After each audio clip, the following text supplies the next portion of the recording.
I am glad that you are all here. Do I need to talk louder? There we go. We have one of our members who is not well, and he has contributed very dearly to our Sabbath school, so we are going to send a card around, and even if you don't know him, I would like you to put your name on here because you have been blessed if you have come to this Sabbath school. It's Randy. So I'm going to send this around. I don't have a, just a second, I do have a pen.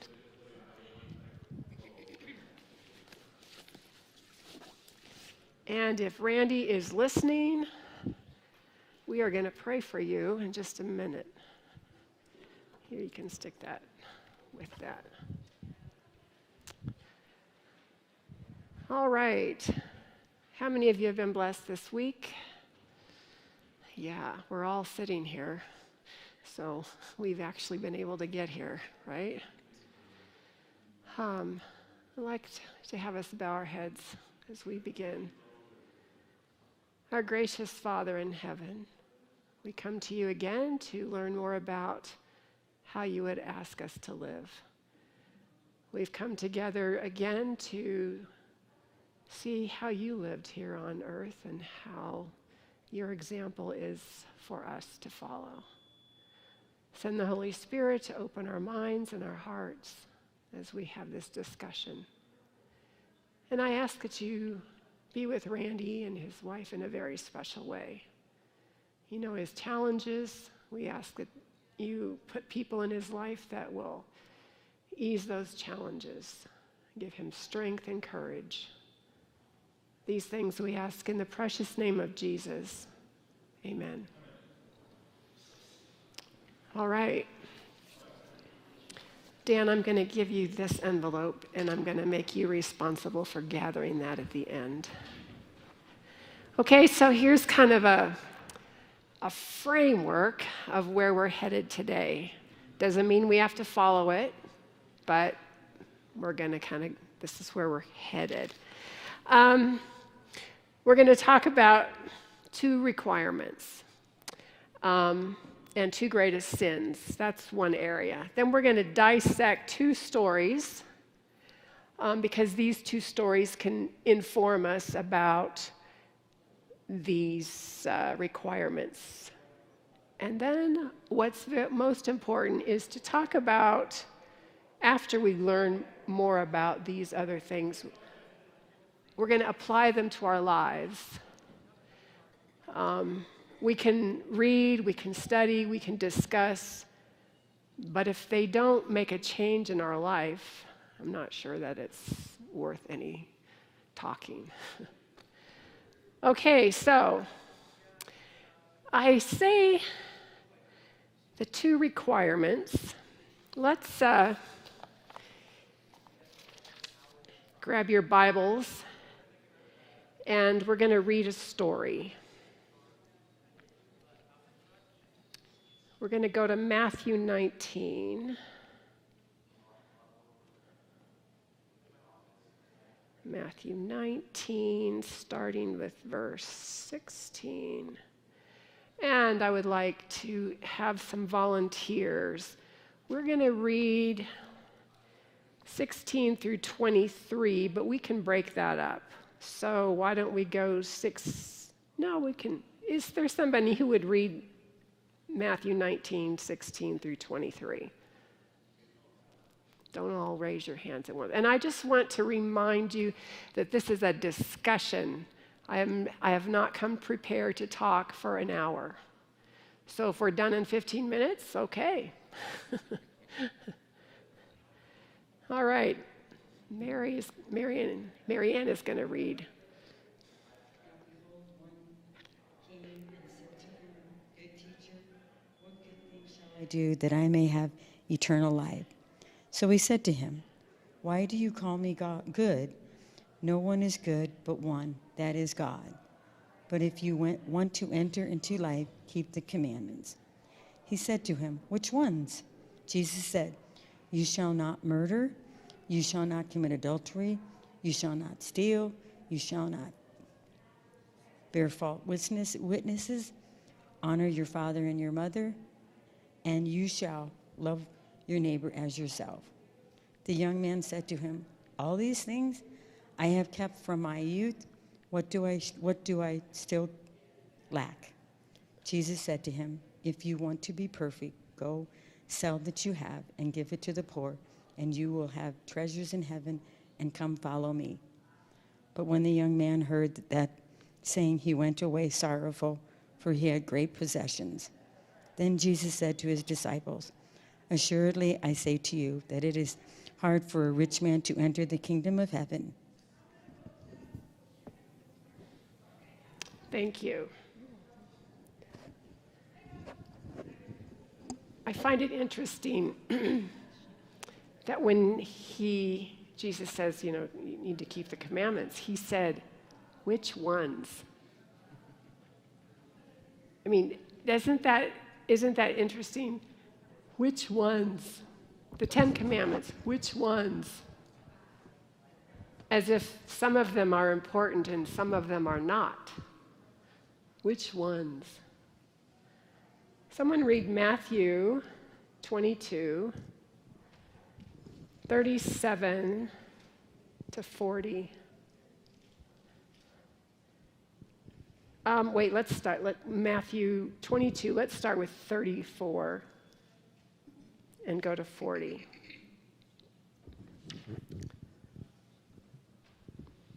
We have some quarterlies for next.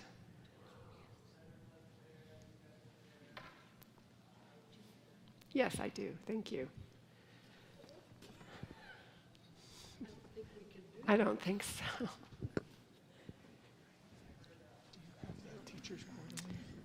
Matthew 22, 34. I'll read it. But when the Pharisees heard that he had silenced the Sadducees, they gathered together. Then one of them, a lawyer, asked him, Jesus, a question, testing him and saying, Teacher, which is the greatest commandment in the law? Again, which one? And Jesus said to him, you shall love your God with all your heart, with all your soul, and with all your mind. This is the first and great commandment. And the second is like it. You shall love your neighbor as yourself. On these 2 commandments hang all the laws and the prophets. So I would like for us to talk about, I say the 2 requirements, because these were not the 2 greatest, if you want to, in the law. These were the 2 commandments. A commandment, what is a command? If you're in the army, is a command, what do you do when you're in the army and you get a command? Whatever it says, right? You don't say, maybe, right? So the 2 requirements, and I would say that these are the 2 requirements for being a disciple of Jesus, all right? Loving God, loving your neighbor. So my questions to you are, is loving God a feeling? Is it a behavior? Is loving God a choice? What does loving God look like? That's our first question today. And I'm going to let you ponder that. Yes, we have people online, and so I'm thankful that you all are willing to use the mics. When I look at that, I think it's all 3. Okay. Because you have to first have that feeling, and you react on that feeling by following a behavior. You do something. I know we don't like that word, but we do. It's a response. That's right, a response. Yes. And it is a choice. I can either do it or I cannot do it. It's up to me. Correct. And nobody else. Nobody forces me. It's a choice I make. So tell me this. Where does the feeling come from? Well, I think it's a response to God's love to me. It's the response that comes back to him. So you've had an experience. That's exactly right. An experience that motivates, that is a flicker. It's what starts the whole thing. It has to start somewhere. It's either going to be the feeling or the choice that's going to make that difference. Okay. Dan, you have a... Yeah, I think maybe this was already said, but the initial comment was it starts with a feeling, but I almost think it can start in any of these places, which I think we were saying here toward the end, because, I mean, as a kid, I'm taught about Jesus and the Bible. And as a kid, I really didn't have a choice at first. I just was made to have certain behavior. That sounds terrible, I suppose, but that's just the way it is, right? Mm-hmm. I think that's good and okay. That's where you are at that point in your life as a 2-year-old, as a 4-year-old, as a 10-year-old, you know? It's like I'm being taught what my parents think they would hope my behavior is going to be down the road when I leave home and start to make my own choices, right? And at some point, I start to have choices, and I choose to maybe carry out those same behaviors or not. And at some point, I have some feelings. I mean, but it could start in another way. And I think all of that's fine. The fact is they're all interrelated, and they all lead to other things, and they all are determined by other things. And so it's this complete person. And sometimes we get really upset, that we talk about behaviors, but sometimes the behavior is the starting point. And we grow in our relationship and our love and our feelings and our choices, and things maybe become more meaningful over time than just, oh, I'm behaving this way because I was told I have to behave this way. So think of a child, and they go to the store with their mom or their dad, and the mom or dad gives them the money to buy them a birthday present. They are teaching the child, who is giving them the money? The parent. It is not the child's money. Or maybe it could be, but typically, and then they get to, a 3-year-old gets to choose a present for mom. And maybe it's a toy that they would like. And they buy it with the parent's money, and they give it to the parent, and the parent is gracious and thanks them for the toy that they do not need. Right? It is a learning experience. And then when they get older and they have their own money, then they use their money to buy a more appropriate gift. Maybe not as appropriate as they would as an adult, but you see what I'm saying? And so this is what the two of you have been talking about, is loving God is a process. And we are all different people. We all have different personalities. And while some of us may have that feeling, some of us who I live with may have more of an intellectual response. Totally okay, okay? So now let's go to, is loving our neighbor a feeling, a behavior, a choice?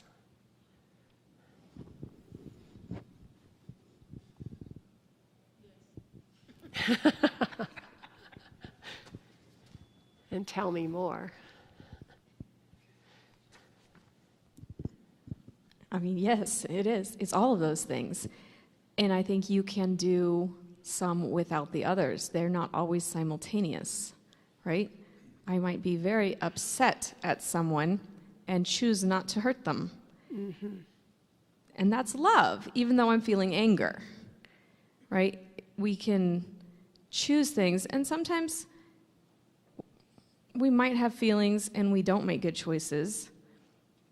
And then we have to evaluate, is it really love at that point, right?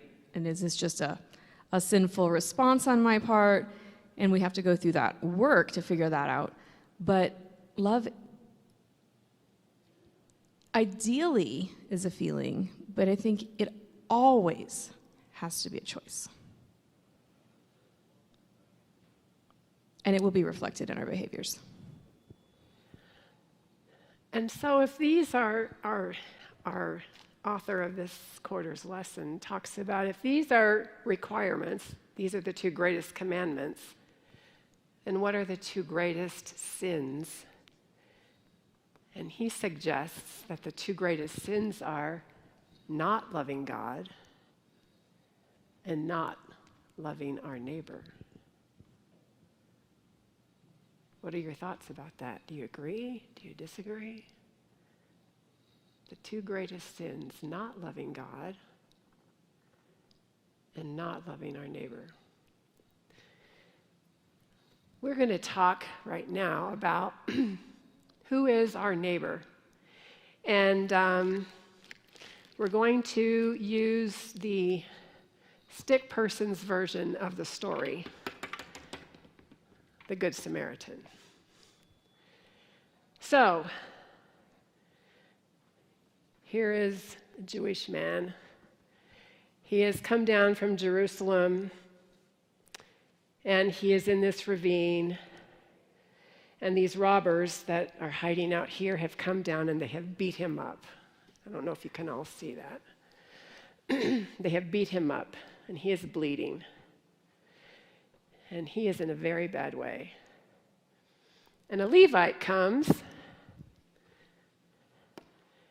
and, let's first talk about the priest. First, the priest comes, and he goes to the other side of the road because he does not want to be defiled. I mean, blood. I mean, he has to perform things in the sanctuary, correct? And he cannot be defiled. So he looks the other way, and he walks away. And then the Levite comes. Oh my goodness, he is concerned that those robbers will get him, and he has no time to help someone else, so he is going to cruise up the road, okay? Because it doesn't matter if somebody is hurt, he needs to be kept safe. All right, so we have the priest, and we have the Levite. Who are they in society? What is their role? They're important? Leaders.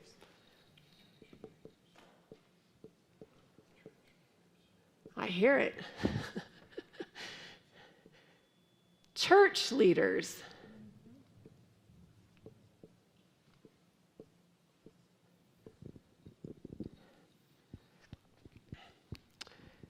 They are people who have a sacred obligation to care for the flock of God. Is that correct? All right. And then here comes, these guys go on their merry way, so I'm gonna have them go. And here is this man bleeding, and along comes another man.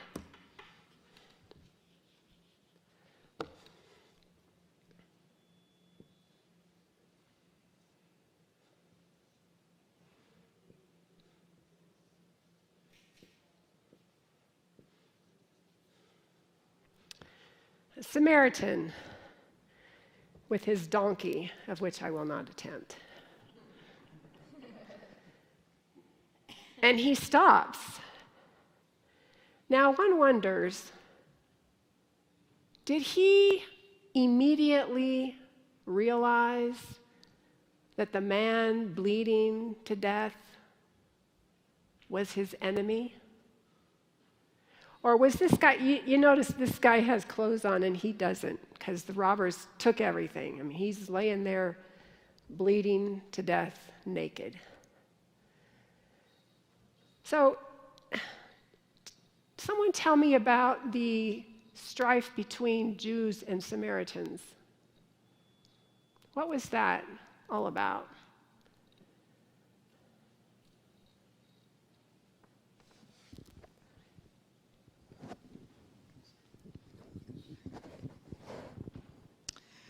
Well, when I was a kid, there was a lot of animosity between Catholics and Protestants.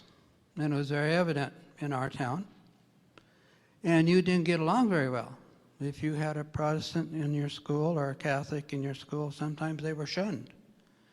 And I think we miss that in our society today. We don't realize the divisions that could have been because of our beliefs, and the division could have been very strong in those days. And I think of if I came upon somebody laying naked in the hot sun, they're uncomfortable. They're getting sunburned. There's a lot of things that can trigger your emotions to say, that person needs help. That's correct. So there was a long-standing animosity between Jews and Samaritans.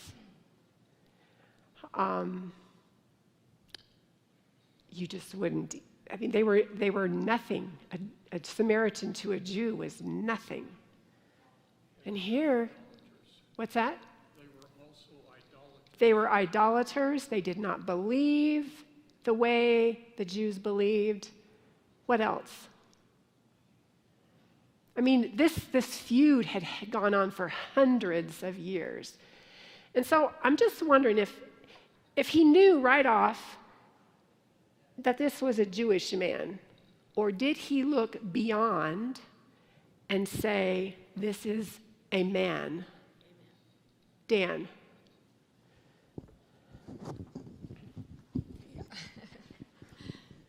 Maybe someone said this, but these were not just somebody that lived nearby. These were their cousins.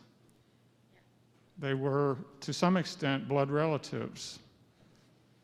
Mm-hmm. They traced back to when there were the two kingdoms, and intermarrying, and,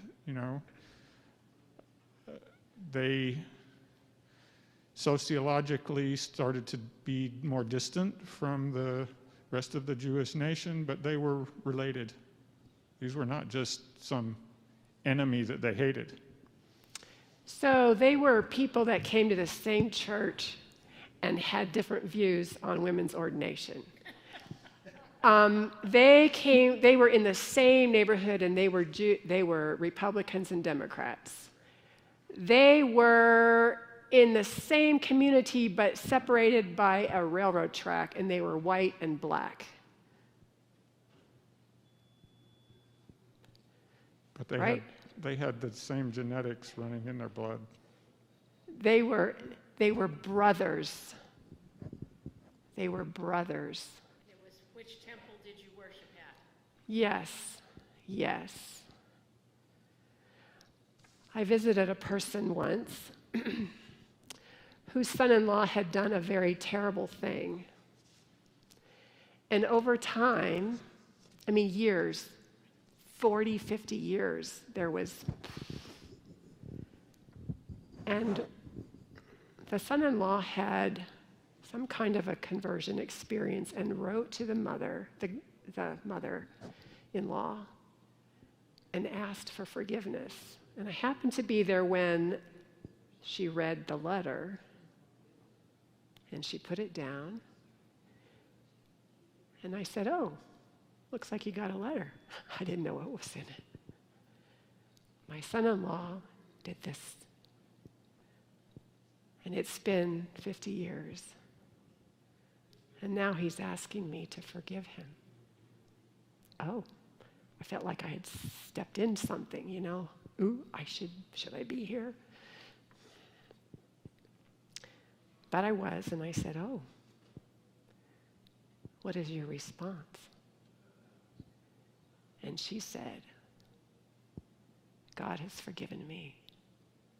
I can't help but forgive him."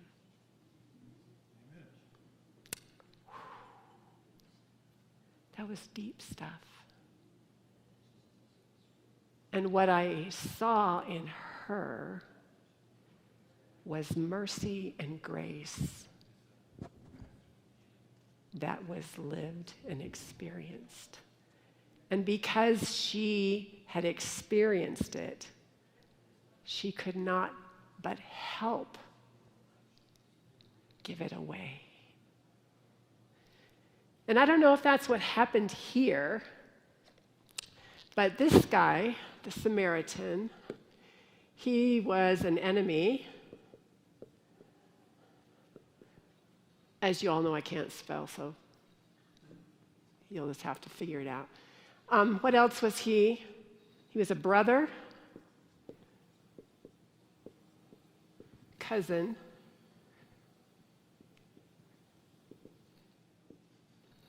what else was he? Anything else? Well, some people would say it was less regarded, lower class, pejorative terms like that.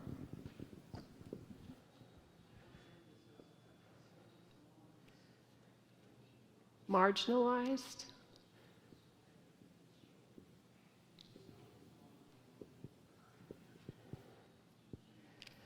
Okay, so now, yes. I don't know if you're ready to leave the Good Samaritan, but I think there's a huge group of people that's not on that list up there. Okay, who? We have the important, quotes, church leaders. Uh-huh. We have the outcasts that the whole faith community despises. And we have all of the church membership that just walked right by this guy as well. I mean, that's you and me. Well, that is a question. Who are we? And I would suggest that we are everyone. We are this person. We are the priest and the Levite. We have the opportunity to be this person, but we are even the robbers. We are even the robbers. But it's easy for us as we observe the society around us and what happens up front by our leadership, it's easy for us just to go with the flow and run to the other side of the road, run away, yes, to hurt people, but it's easy for us not to say, wow, I have to stand up and do what's right for this person, for this group of people that the society around me treats badly. And it's very hard for us to do that when everybody else is not standing up and caring for them. Okay, so now we go to application. Doug. You may have already mentioned this, but I think one of the things that kept the priest and the Levite from offering assistance was they didn't want to contaminate themselves, or they didn't want to get ritually impure. And I'm afraid sometimes that we can be, guilty of that in the sense that, we want to continue in the purity that we see ourselves in, and not get dirty with the mixing with the world or whatever it might be. And I think that could be a lesson that we need to take away out of here too. And that's a very good comment. And so now we're going to get to where it feels uncomfortable to all of us. I'd like to know, who do we despise or choose not to interact with. And I'm not going to write them down because, our Sabbath school is broadcast and then it's online forever and ever. So I don't want everybody to see our badness forever and ever. I have a couple of examples. Okay. We have a comment right up here. I don't exactly hear everything, so I might not be on track, but in Brighton, after World War II, there was a lot of animosity against the Japanese, but the Japanese were farmers in Brighton, and one of Horiyuchi's brothers, I became sick and needed to go to the hospital. Well, the hospital in Brighton would not treat, and so he had to go to Denver. I don't remember the outcome of that, but in the process of time, Horiyuchi built a hospital in Brighton for everybody. And I forgot my other example. That is an amazing story. Yeah, it is. Oh, the other story was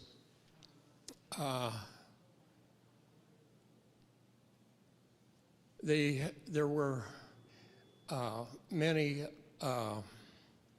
Hispanic farm laborers, and this was during the time of Chavez. Maybe you remember there was some picketing in California to get the farm help, the Hispanic farm help, some equality. Well, so some of the leaders of the Chavez came to Brighton, and in the process of time, the Hispanic marched from Brighton to the capital, and during that time, fire hoses were turned on them, and a lot of bad things happened. And some of the farm workers disappeared and had never been seen again since that time. And but anyhow, it was the dislike of the Hispanics and their wanting equal rights, etc. Did that fit? Yes, it certainly did. It certainly did.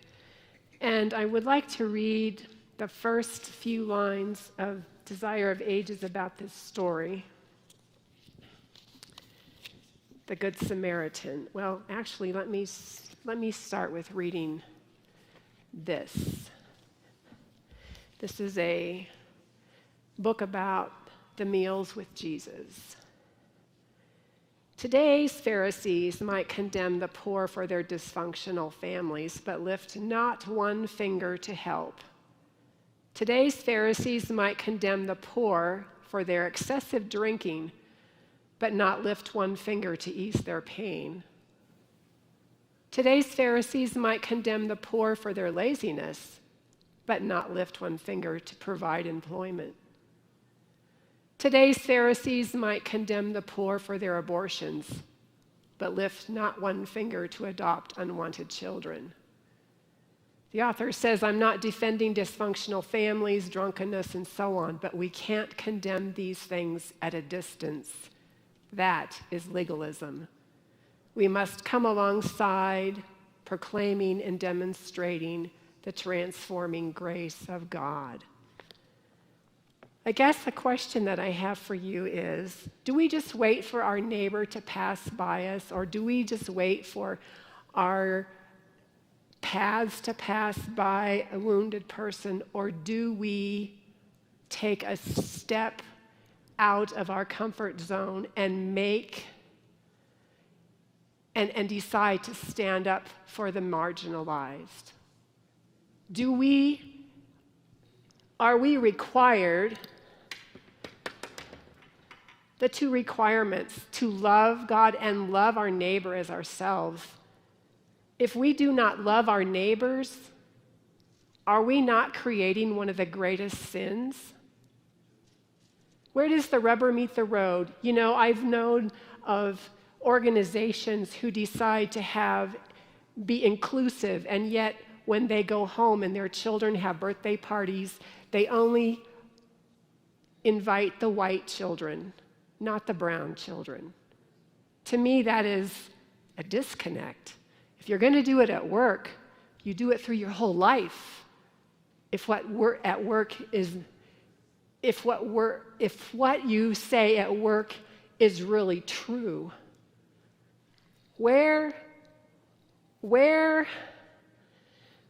is our responsibility as Seventh-day Adventist Christians to our neighbors? What do we just wait until we pass by them and say, oh, you need $20 when you're at the intersection?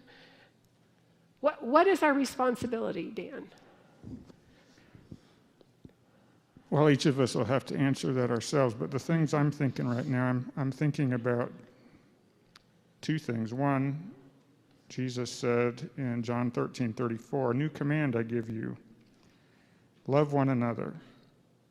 As I have loved you, so you must love one another. By this, all people will know that you're my disciples, if you love one another." And then the other piece I'm thinking about here is the parable of the Good Samaritan. I mean, this was told because after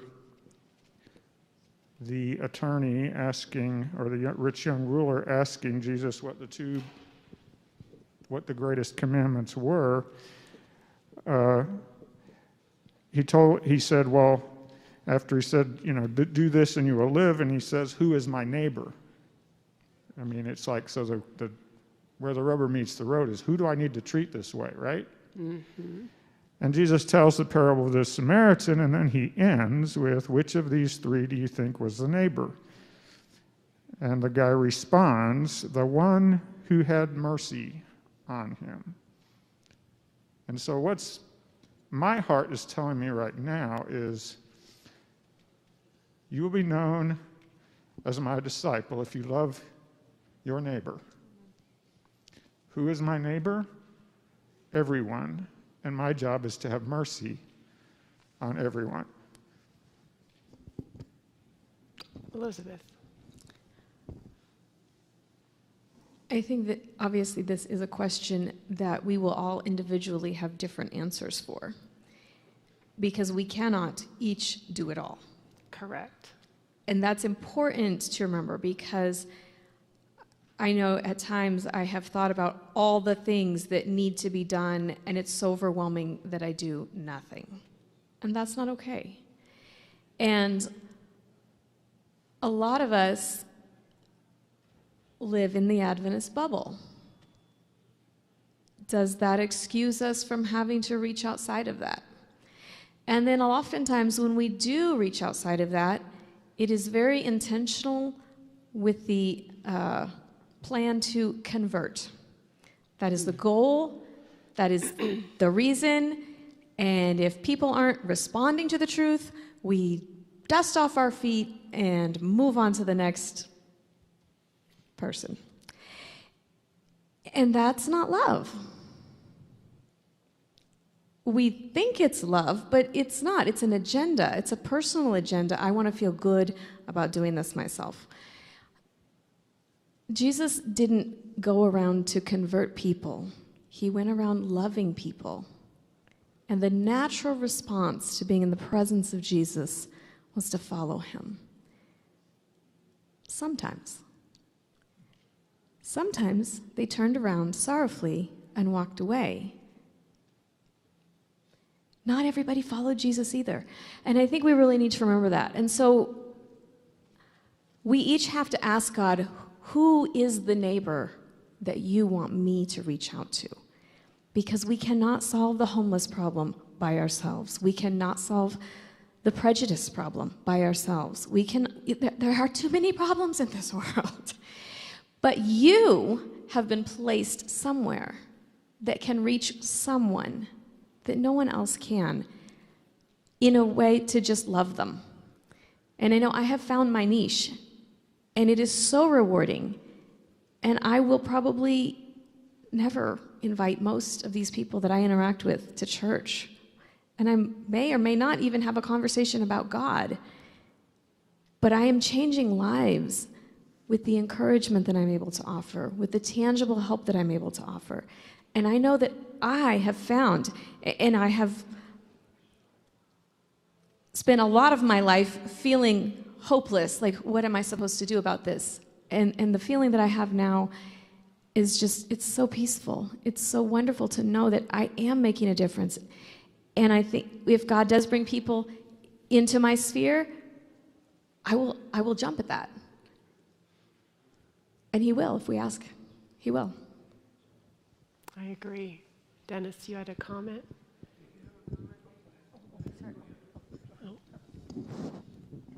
The question of who is our brother, and if we could love our brother, right, our neighbor. Mm-hmm. Christ's Object Lessons on page 384 says, love is the basis of godliness. Whatever the profession, no man has pure love to God unless he has unselfish love for his brother. And, the two greatest commandments of all are very intertwined. Mm-hmm. We can't love God without loving our brother, because that's what God is. He's love for everyone. He has unconditional love for everyone, right? And so if we were wanting to be Christ-like, we need to have the same love, his love. And if we love our neighbor but we don't love God, then we don't know what true love is, right? It's a conditional, most of the time it's a conditional love. Yes. Because we tend to love because we're loved back, right? Or they follow the rules, or we get something in return. Loving God and asking him to give us his eyes, right? When he was down here, I know you brought up the points of the different loves, right? You might be on one side of the track or the other. God didn't see those things, right? He looked past those things, just like the Samaritan did. He looked past all those things. He saw somebody that was in need. And the other thing that got me too was a lot of the times we might see somebody on the road and be like, oh, we're going to give them a $20 bill or something just to help them out real quick. The Samaritan didn't have just cash lying around. The money that he had with him was purposeful. It had a reason. There was needed for something. Mm-hmm. But when he met this man in need, he didn't look in his bank account and be like, I don't know if I have enough, for my needs. He put him on the donkey. He took care of him. He got him to a place where he could rest and recuperate. And he said, whatever you need, I'll pay for it up front. And if there's anything else, know that I'll be back and I will pay whatever else is needed or that cost more. He wasn't looking to see if he had all factored into his budget to help this person. He said, whatever it takes for this person to get healed up and on his way, I'll take care of it. And that's what God wants us to do. He wants us to see beyond the budget and say, this person needs of you. He needs of me. So what are you willing to do so that person can get to know my love through you? Mm-hmm. Have you ever wondered, Dennis, you're next, but have you ever wondered the inn that he took the Jew to? Was it a Jewish inn? Was it a Samaritan inn?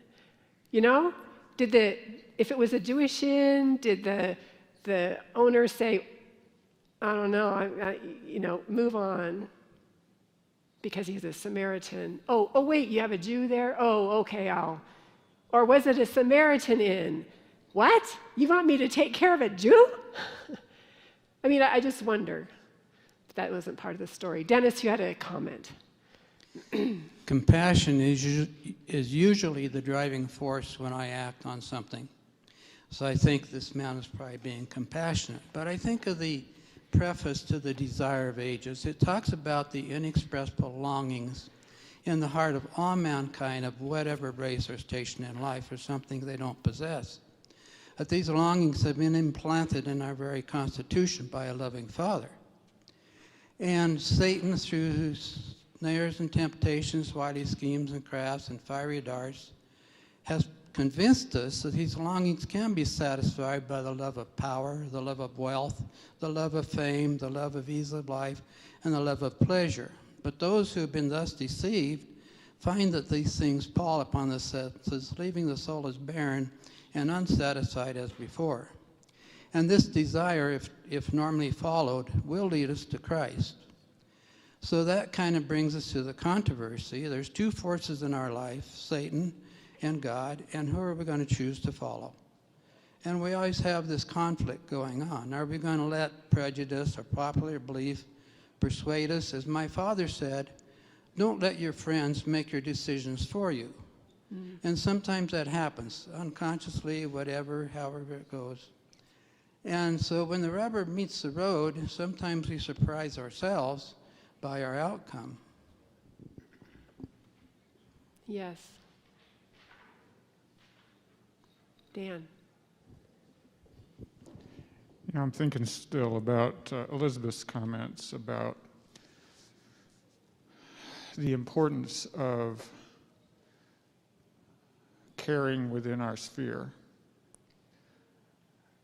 And I think that's so true. I mean, we can't, any given individual, at least all of us sitting here, can't change the world. There's too many people, too many problems, they're too big. Each of us individually doesn't have the resources to solve everything. And she's so right in that idea. And it's so easy to feel guilty about not going somewhere, not doing some kind of thing. And as Elizabeth emphasized, I think, it's peaceful to realize that God only expects us to work where we're at. Mm-hmm. And the thing I guess I wanted to emphasize and add on to that is a number of years ago where I was in my sphere, I was going along and then I realized there are things I do every day, every year that actually have a much wider influence that I need to think about. I mean, obviously, each of us works with people in our jobs. We run into people at the store. We run into people at church, whatever. But we also make decisions about when it comes time to vote and things like that. And all of a sudden, our influence is bigger than what we thought. And I was being blind and not thinking about some of these other things where I actually have a wider influence than just with someone right next to me. And I think God calls us to think carefully about those situations. How are we being merciful and caring for our neighbor in some of those other areas as well? That is a good comment. So I want to read two more. Well, first of all, some time ago I got this book, Thus Saith the Lord, by Stefanovic, Messages from the Minor Prophets. And I read it quite a while ago, but the two things that stand out to me are the minor prophets, not meaning that they're less important, but the books are shorter. They talk about not loving God and not loving your neighbor, not loving, people in power and wealth and focused on gaining wealth and letting the widows and the orphans suffer at the expense of their gaining wealth. And that's kind of what we're talking about here. And something I'd like to piggyback on what you just said about the Japanese gentleman who was sick and could not, and was refused help, and then he built a hospital for all people later on. Jesus says to us, if you look down on others, you love little because you understand so little of your sin and my grace. The difference between Simon and the woman, this was talking about the woman caught in adultery, not the woman who washed Jesus' feet.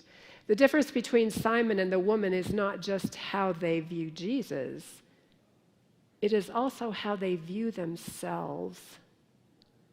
Simon has no sense of forgiveness because he has no sense of need. But the woman has a strong sense of her brokenness. She knows her life is a mess, and she sees Jesus as someone who accepts her anyway. So she has an overwhelming love for him, a love that risks social disgrace. Involvement with people, especially the marginalized, must begin with a sense of God's grace, but not just God's grace to them, but his grace to me. I need to be melted and broken by grace. I think it's this gentleman who was in need and experienced rejection and had to go farther away to a hospital to be cared for, realized the need that he had that was not fulfilled. And so he built a hospital so no one would ever have to experience that need. And just as you said about loving God is a feeling, it's an emotion, it's a choice, it's a behavior. When we have an experience and we have experienced God's grace, God's forgiveness, we cannot help but give it away freely, because what happens is we get more to give and more to give. Ellen White says, in the story of the Good Samaritan, Christ illustrates the nature of true religion. So pay attention here. This is the answer. Jesus shows that it consists not in systems, creeds, or rites, but in the performance of loving deeds, in bringing the greatest good to others, in genuine goodness. So what is true religion?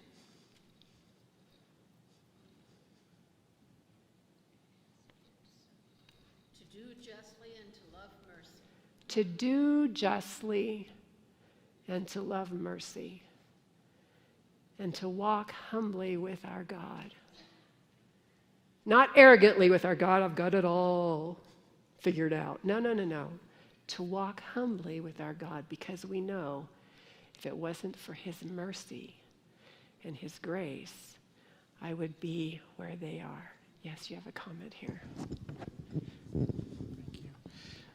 That humbly with our God is so important because, unfortunately, Satan has mastered as we see throughout the Bible and throughout even the history and even our lives, that we can allow self to take the reins of our life very easily, especially if we're promoted to some position, when we think that, oh, I helped this person, it was because of me, or I got seen by others and was thought to be something greater.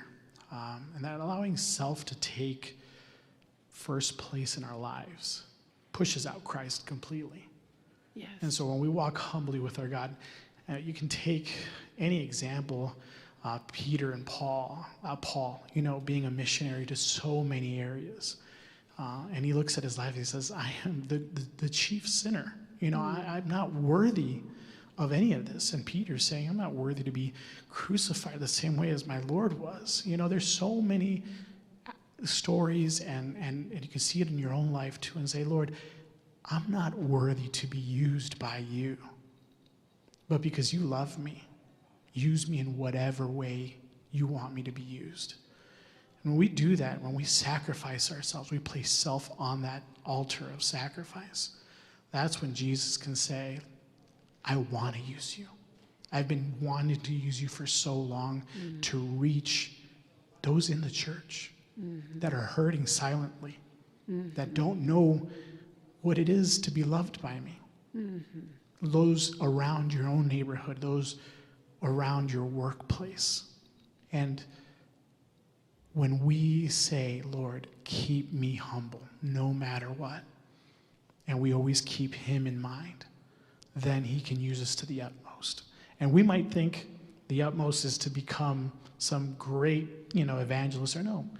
That's not the purpose. God said, if I put you here in this world, it's for a reason. It could just be to reach that one person that I know needs to hear who I am, and we'll be ready to make that decision. And as long as, and that's what I have in my mind, Lord, if I can just go to heaven and meet that one person that you put me in this world for, it'll be all worth it. It'll be all worth it. If it's just one person that I get to meet that came to know you because of what you did in my life, then it'll be worth it. Exactly. When I got married, my uncle, I was getting married in Tennessee. My uncle, who had a ranch in Wyoming, flew, that was a miracle in itself, flew down to my wedding. Now, he really didn't know me, but he knew my grandmother. He was my grandmother's brother. And because my grandmother couldn't come, he came because I was her granddaughter. And each one of you are a child created in the image of God. And the people that we meet out there are just like us. They are children of the living God who created them, and they are in his image, just like us. And so when we see someone bleeding, disheveled, when we see someone who is not in a position of life that we are, we have a responsibility to love our neighbor. Why? Not because we know them, but because we know their Father. Let's bow our heads. Dear gracious Father in heaven, I would ask that you would swell our hearts with your love so that we cannot help but pour it out to just one person in our life. Help us to each one reach one, not to convert, but to love, as you have loved and have mercy on us. Amen. And before you leave, I have a request given. My understanding is there is enough money in the building fund to make the ramp for disabled people to be able to come up to the church, but we need extra money to put a push button for the door to open and for the rail. So if you would like to contribute to that, you can either put it on a tithe envelope and just say ramp, or you can go online, and I guess it's under the Building Renovations Project, or you can ask a pastor and he can tell you all how to do that. So we also have a card for Randy. Randy, if you haven't signed it, Dan has it, and we would love to have you just sign it. He is needing our prayers right now. Thank you.